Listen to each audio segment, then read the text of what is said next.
Tu t'es déjà demandé comment on fait pour transformer ces milliers de volts qui circulent sur ces lignes de tension à une tension de 230 volts dans ta maison lorsque tu branches le chargeur de ton téléphone portable.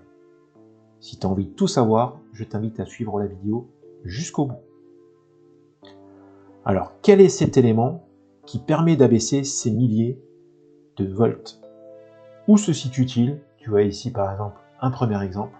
Au niveau de cette ligne haute tension, on a ici ce premier élément, on verra tout à l'heure son nom, qui va nous permettre de passer de 63 000 volts, ici je prends l'exemple de 63 000 volts, à une tension de 20 000 volts en sortie.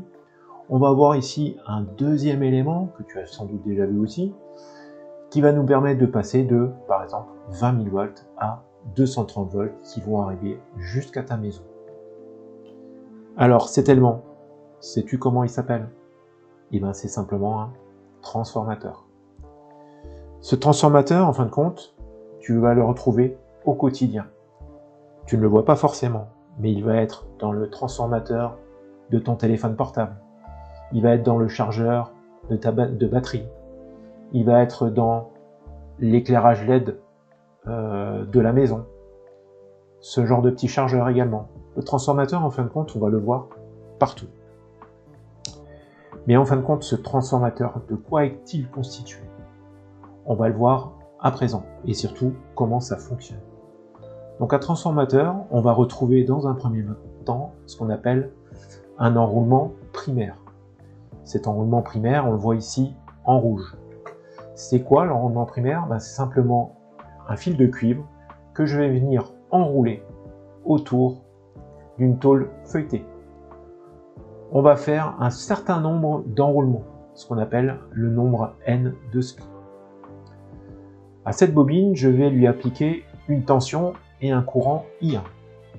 Tu le sais peut-être pas, ou alors tu l'as peut-être déjà vu en cours, mais lorsque je soumets à une bobine une tension et un courant I1, je vais créer à l'intérieur, ici, ce qu'on appelle un champ magnétique. Ce champ magnétique va circuler dans cette tôle feuilletée. Ici, de l'autre côté du transformateur, on va retrouver ce qu'on appelle l'enroulement secondaire.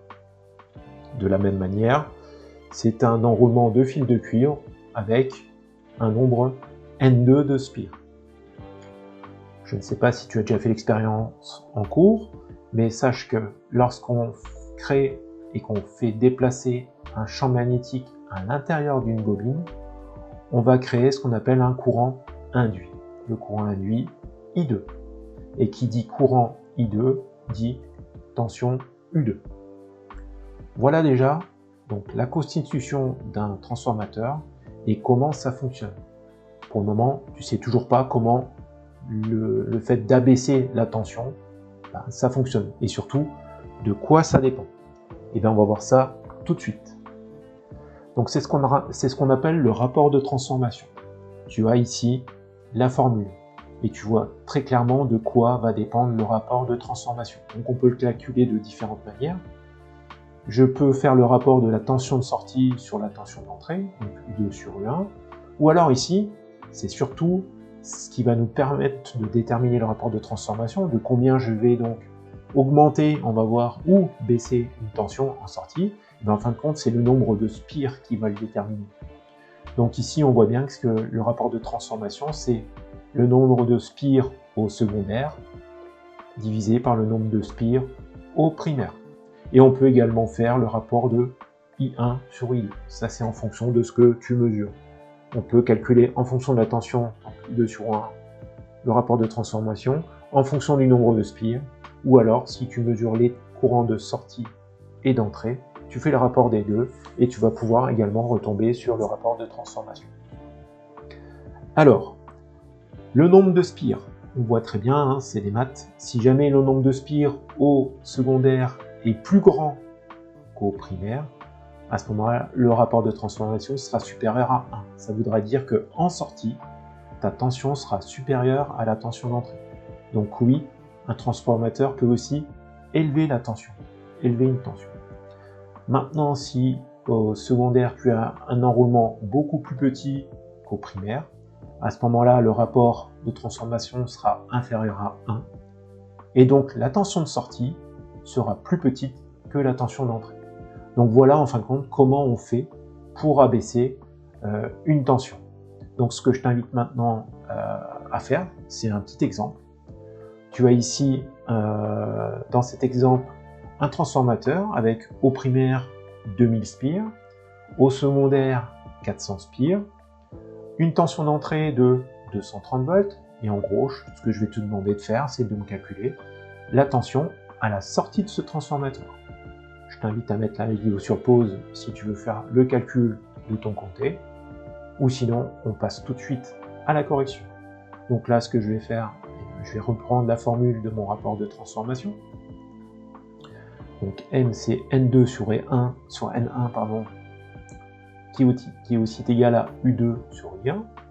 Donc là, je remplace par les informations que j'ai à ma disposition. Donc N2 400 divisé par 2000, c'est égal à U2, ce que je cherche, divisé par 230. Donc là, qu'est-ce que je peux faire? Je peux faire un produit en croix.